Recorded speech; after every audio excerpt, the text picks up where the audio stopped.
একটি কমলা হলুদ রঙের বিড়াল আর ইঁদুর বাজারে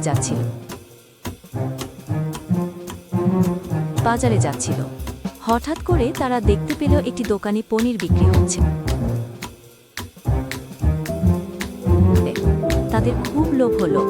তারা দোকানদারের কাছে পনির চাইল, কিন্তু তাদের কাছে টাকা কম থাকায় দোকানদার তাদের পনির দিল না। আর তাই দেখে সাইডের অনেক সুন্দর জামা কাপড় পরা কিছু বিড়াল হাসতে লাগলো আর বলতে লাগলো, টাকা নেই পনির খাবে, এখানে ফ্রিতে কিছুই পাওয়া যায় না। তারা দুজন খুব দুঃখ পেল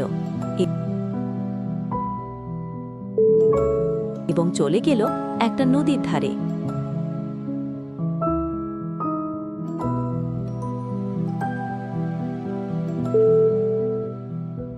সেখানে দেখতে পেল নদীতে অনেক মাছ।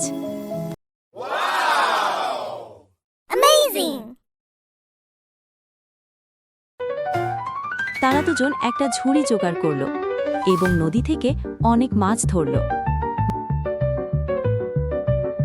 মাছগুলোকে নিয়ে তারা দোকানে বিক্রি করল এবং তারা অনেক টাকা পেল।